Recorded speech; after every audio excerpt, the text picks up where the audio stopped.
Ezekiel Chapter 5. Now, son of man, take a sharp sword and use it as a barber's razor to shave your head and your beard. Then take a set of scales and divide up the hair. When the days of your siege come to an end, burn a third of the hair with fire inside the city. Take a third and strike it with the sword all around the city, and scatter a third to the wind, for I will pursue them with drawn sword. But take a few strands of hair and tuck them away in the folds of your garment. Again, take a few of these and throw them into the fire and burn them up. A fire will spread from there to the whole house of Israel. This is what the Sovereign Lord says. This is Jerusalem, which I have set in the center of the nations, with countries all around her. Yet, in her wickedness, she has rebelled against my laws and decrees more than the nations and countries around her.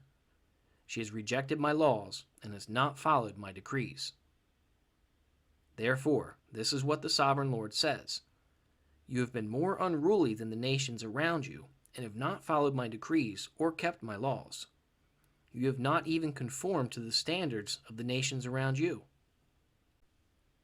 Therefore, this is what the Sovereign Lord says.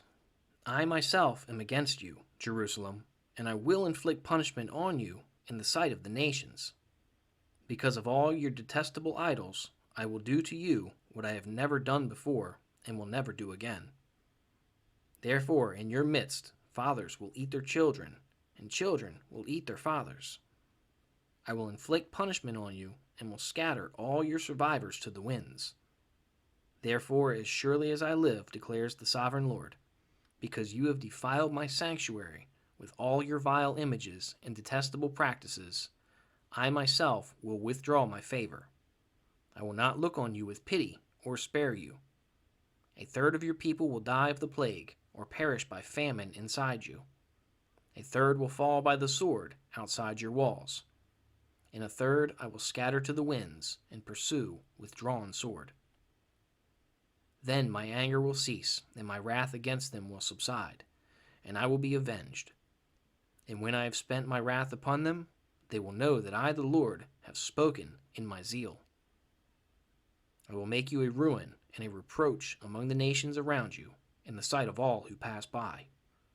You will be a reproach and a taunt, a warning and an object of horror to the nations around you when I inflict punishment on you in anger and in wrath and with stinging rebuke. I, the Lord, have spoken. When I shoot at you with my deadly and destructive arrows of famine, I will shoot to destroy you. I will bring more and more famine upon you and cut off your supply of food. I will send famine and wild beasts against you, and they will leave you childless. Plague and bloodshed will sweep through you, and I will bring the sword against you. I, the Lord, have spoken.